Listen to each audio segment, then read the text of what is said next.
working now. Many people like to travel. Wonderful. We're going to do a little time travel this morning. I want to take you back 500 years to the free city of Mainz, which is now in present-day Germany. Back then, there was a guy named Johannes Gutenberg who created the movable type and the first printing press. It set off a revolution. Most historians consider that the invention of the printing press the start of the modern era. From the printing press came all sorts of things. The explosion of the scientific revolution, the Age of Enlightenment, and the Reformation.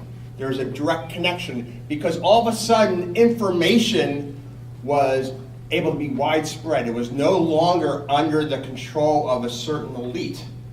And what happened is that all of a sudden the general populace began to create new ways of communicating, new ways of organizing that really had an impact on the current the institutions of the day. So it created a whole change in society. Now, why I bring that up is this. There's like a 100-year period between the invention of the printing press and the Reformation and Martin Luther hammering his theses on the door. It was only 30 years ago that they plopped this thing on my desk. We are just at the start of the digital revolution. They first gave me that was an electronic typewriter, it was an electronic spreadsheet, it was an electronic graphics maker. And a few years later, it became really popular to connect this computer to your computer, to yours, to yours, to yours. That is the middle of the revolution that we're in right now. And people always ask me, what's Rotary going to look like 10 years, 20 years, 30 years down the road? And the answer is, I don't know. And the reason I don't know is that we are in the middle of it. The changes that are taking place are happening really fast. And I want to give you an example. This is 2005, St. Peter's Square. It's when Benedict was elevated to the papacy. You see the people in that audience. They are there to participate, to be part of the moment. And way down in the right-hand corner there is somebody with a cell phone. 8 years later, Francis is elevated to the papacy. And this is the scene in St. Peter's Square.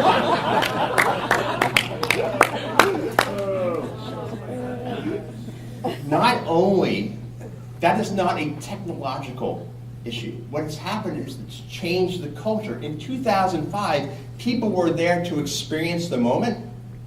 In 2013, they were there as reporters. They were nodes on a network sharing that with all their friends. So the experience was happening through them. We're with them. That is a huge change in society. They went from being participants to being reporters. They went from experiencing the moment to sharing the moment. And there's a common little phrase right now, if you don't have video, it didn't happen. That's the way one of the society is changing. So I want to ask you now to talk amongst yourselves. I want you to talk about your home group, describing it in one of three ways. One, we have a really healthy home group with a really diverse membership base. Two, our Rotary Club is strong, but maybe we don't have the diversity we would like in it. Or three, we really need to revitalize our Rotary Club. So turn to your neighbor right now and describe your Rotary Club in one of those three ways. Well, Take it away, David. Okay. So I belong to a Rotary Club that's now about 38 members. not found right now. But the average age is 32. And if he were in it, it'd probably be It'd be 28. To present, yes, you're presenting them, and So this is there the are four of description them. for the gift if you'd like to reference that. And everyone else is much younger. But from our charter days 5 years ago, what happened? We initially chartered. I'm a Lutheran Martin Luther. I'm a reformer. I have a good old boy white club, and it's disturbing to me that we have a diverse community, but we do not have representation in our clubs. White salmon. So we do a very good job with our youth. Well, that's it. How many people have a really active Rotary Club that you're just really kind of like, oh, there's Renee here? How many people say, hey, our club's kind of solid, but there's a lot of room for growth?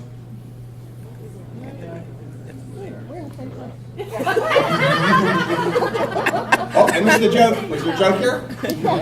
We're in the same club. Didn't you have the same answer? No. No, you didn't have the same answer. What But was I've your been gone a lot lately.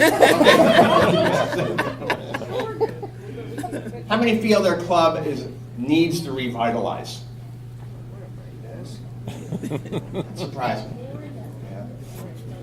The good news is, Big no matter truthful. where your club is at these days, whether it's a really strong, healthy, growing club, whether it's a real solid club needing expansion, or whether it's a club needing to be revitalized, you are all in the same room. Because I'm going to give you some ways of thinking about, when you go back to your home club, to think about our membership and how we can grow and engage more. And what I'm going to cover with you today are 3 big trends in society, 5 approaches you may take with your club in thinking about those trends, and 1 big mindset you have to bring to the process. So let's start with this, the word community. What does community mean? Well, for individuals, their emphasis of what they mean about that is changing. As recently as the year 2000, when researchers would ask the question, what does community mean to you? 74%, 3/4 of the people, their primary response was a locus, was a place. They would talk about their neighborhood, their town, their community. Right? Yesterday we heard from Max, the Oregon Community Foundation, Oregon Community. 15 short years later, in 2015, that number is down to 48%. People now are defining community not by their location, but by their affinity. So you have the arts community, the gay community, the Hispanic community.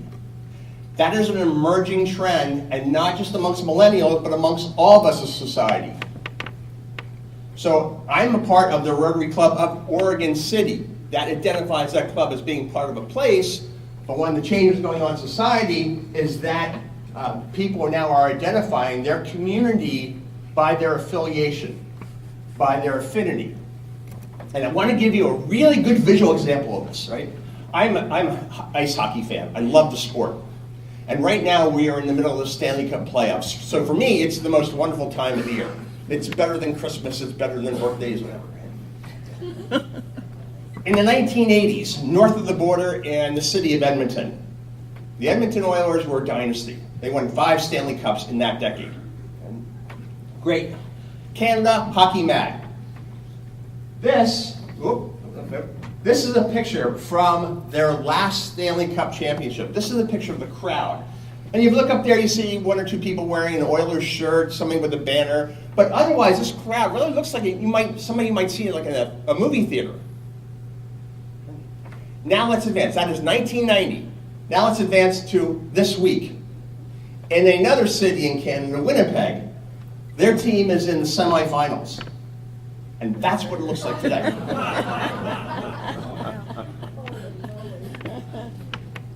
If you look at it 30 years ago, these are individuals coming together to support their team. Now it's a tribe, and they all wear the same gear. You see this in athletic events all the time.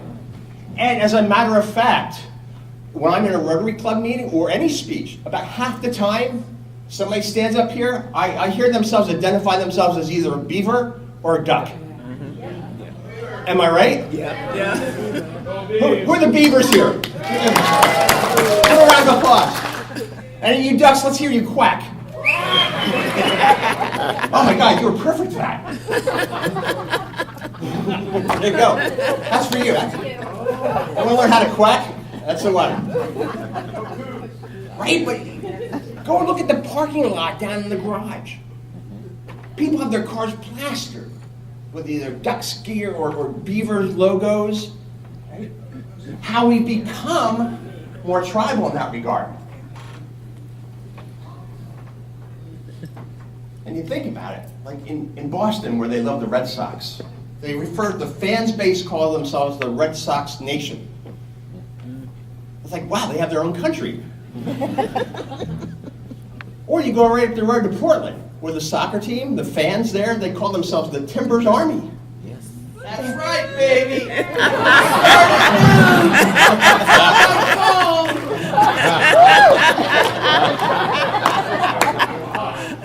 She has her own military. The Timbers Army. So you see how people are describing themselves. So it really becomes a challenge for us to think about, okay, how do we create the tribe around Rotary?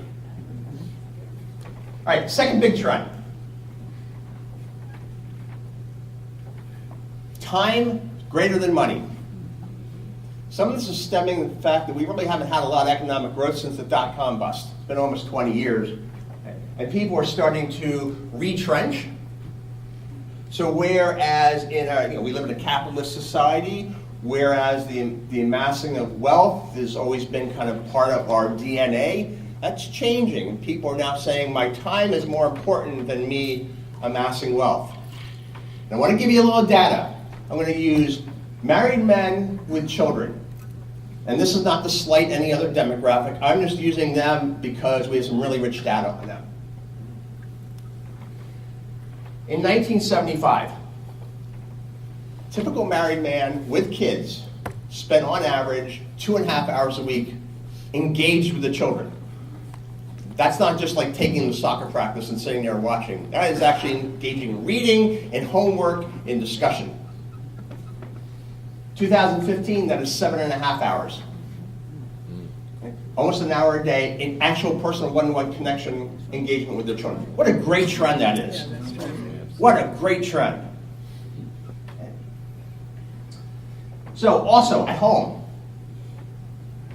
40 years ago, men, the stereotypical things, cutting the lawn, cleaning the gutters, painting the roof, or painting the roof. Who paints the roof here? They don't do that. They didn't do that back then. They don't do it anymore. 5.5 hours.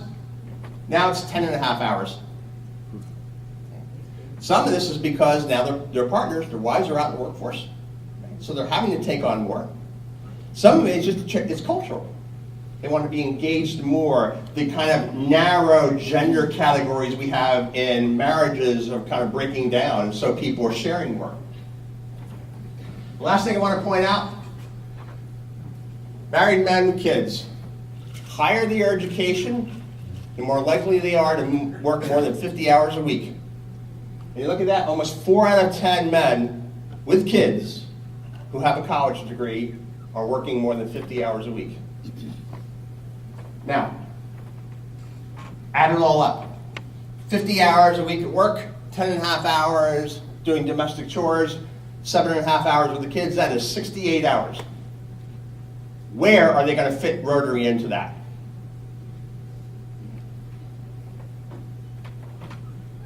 Time challenge. They value their time more than money. We ask them to come and give time with us. Another great trend is people want impact now. One of the great things about living in Portland is I interact a lot with so many young people, young adults, who, they don't want to join a company and wait 5 or 10 years to have influence. They're out there trying to start their own thing now, because they want to have impact now.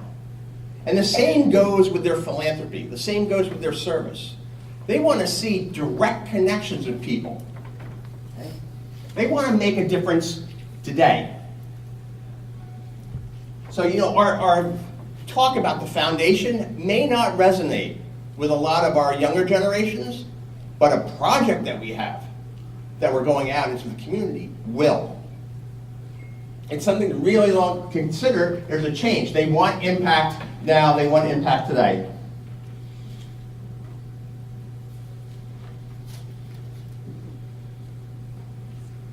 So changing the nature of community, time is greater than money, impact now. So let's talk about 5 things your club can consider. 5 approaches your club can consider when you think about, like, okay, how are we going to build and grow, right? First off, general trends towards informality. You see this if you fly on an airplane. People are showing up in their pajamas. We have a lot of casual days at work now. Or, like, I moved to Portland 3 years ago, and I came from the East Coast, and I had this really nice collection of ties. I haven't worn the tie since I've been here. It's like business formal doesn't even require a tie anymore. Also, too, is the way people interact in their gatherings. So if we have a meeting which has like a whole bunch of rituals at the beginning and then a 20-minute speaker, they don't get a chance to talk with each other. And they really want more of that. They want a chance to engage with each other. So it's a thing to think about is like, maybe taking a look at the rituals we have in our meeting, the way we structure our meeting. Is there a way to change that? And I'll tell you what, if you look at the 2017 Rotary 3-year survey, it says right in there, like 75% of respondents wanted a more casual atmosphere in their Rotary Club meeting. So this is huge. This is huge. All right, the second approach you may want to consider, self-improvement. What are we doing to make our Rotary Club members better people? Because people want that. You see it all the time. There's TED Talks. There's the Khan Academy online. There are all these things that people are looking to be better, to learn something new, to be better parents, to be better spouses, to be better employees. What can we do within our group to make you that way? What are we doing to help? Or we love service above self, right? That's one of our credos. But what are we doing to improve each one of our members? That's what people want now. Make me better. Ooh, make me better. If I'm going to come to your Rotary Club, I'm going to be a member of your... How are you going to make me better? Another thing to consider is the family focus.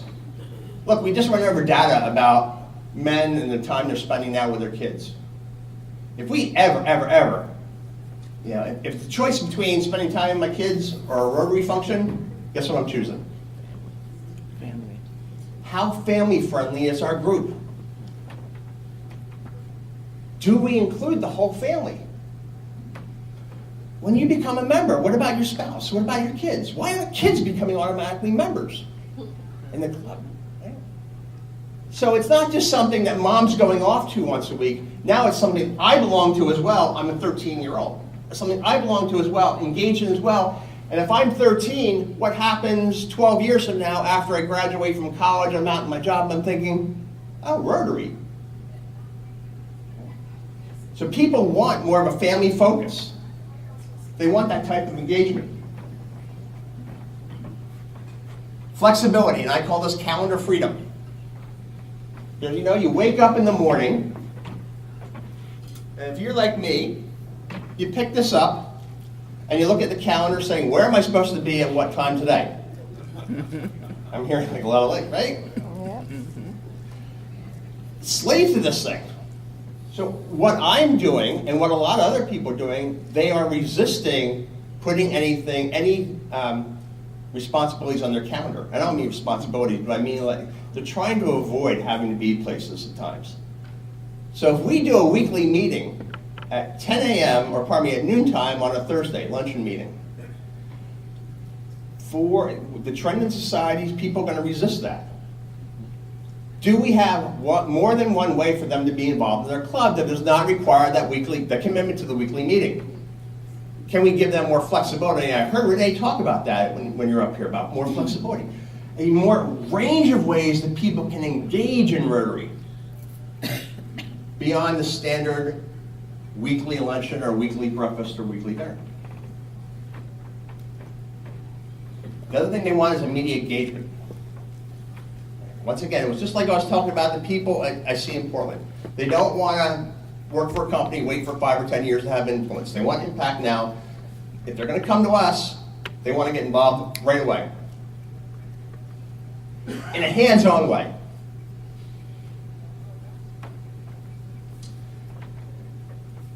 We bring people in and we say, oh, where do we need extra bodies? We need to switch that. So when you join, our first question, what are you interested in? What are you passionate about? Yes, we do group projects as a club, but you think about it, if only 75% or if 75% of the club members are engaged in a project, really passionate about it, that leaves out 25% of the members who aren't. Now, I talked to the district governor in Boston, and what some of the clubs there are doing is that when you join the club, what they do is they give you a budget of $200 to spend on some kind of social impact activity. You can work, they encourage you to work with other club members, but the idea is that from the day one you get involved, the day one you become a member, right away you have a chance to get involved in engagement in a meaningful, purposeful way, hands-on feedback, impact now. Right? So that's really important for us to think about. Now, I'm going to get into one big mindset. This is the way we should be thinking about the future when we consider about what do we have to do to keep Rotary healthy and engaged.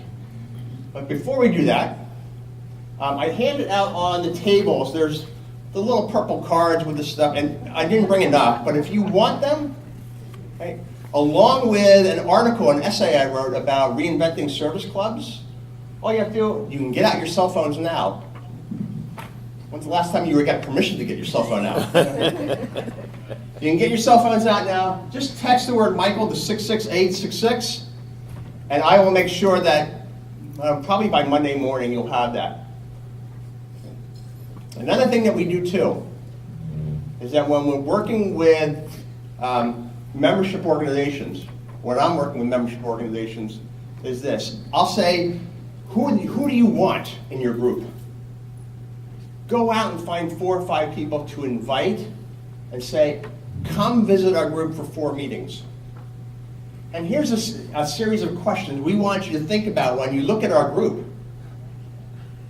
And after they've done those 4 or 5 meetings, you get them together, take them out to dinner, whatever, round table, focus group, get somebody who's not a member of the group to facilitate that, and find out what did they see when they walk into the Rotary Club? What did they see about the rituals that we do? What did they see about the program? What did they see about the opportunities? So you get that kind of rich feedback from them. And here's why. I've been blessed to be in Rotary. Right? 40 years ago was my first exposure to it. And I've had wonderful experiences with the people I had. But if you ask me today, if you came up to me and say, Michael, design